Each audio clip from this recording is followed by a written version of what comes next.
बिस्मिल्लाहिर्रहमानिर्रहीम अस्सलाम वालेकुम वीवर। आज माशाल्लाह रमज़ान आखिर पे है, एक दो रोज़े रह गए हैं और ये मैंने मैंगो फ्रेश गर्मियों में आप लोगों से शेयर की हुई ये वीडियो मेरा ख्याल।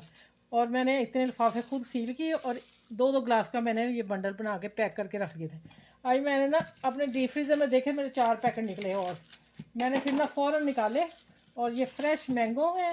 इसको मैं अब जूस बना के आप लोगों से मैंगो जूस मिल्क वो मैं देखो इस तरह बर्फ़ वाले अभी थोड़ी देर पहले बस निकाले हैं। ठीक है, मैं इसमें जग में डालती हूँ। ठीक है, जल्दी से बस अब काम हो। और ये मैंने मिल्क डाल दिया, ये मग्गा भर के 1.5-2 गिलास हैं और ये मैंने चीनी डाल दी। बस अब इसको मैं ब्लेंडर करके लाती हूँ फटाफट। एकदम माशाल्लाह, ये देखें ये मैंगो मिल्क जूस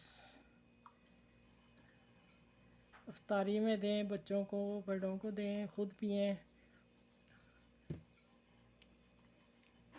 चलें अच्छा भैया आप मेरे चैनल को लाइक करें, शेयर करें, सब्सक्राइब करें। देखें ये बादाम अखरोट मैंने ग्राइंड करके मोटे मोटे रखे हुए हैं, कूट के रखे हुए हैं, ग्राइंड नहीं किए। ग्राइंड से पाउडर बन जाता है। ठीक है, चलिए अपना ख्याल रखिएगा, बच्चों को बुलाएं, बड़ों को बुलाएं, सबको दें। आसपास के लोगों से अच्छी तरह गुफ्तगू करें, अच्छी बात करें, अल्लाह ताला भी खुश होते हैं। चलें मेरी वीडियो को सब्सक्राइब ज़रूर करना आप लोगों ने। ठीक है, चलें अपना ख्याल रखिएगा, मेरी तरफ से सबको अल्लाह हाफिज़।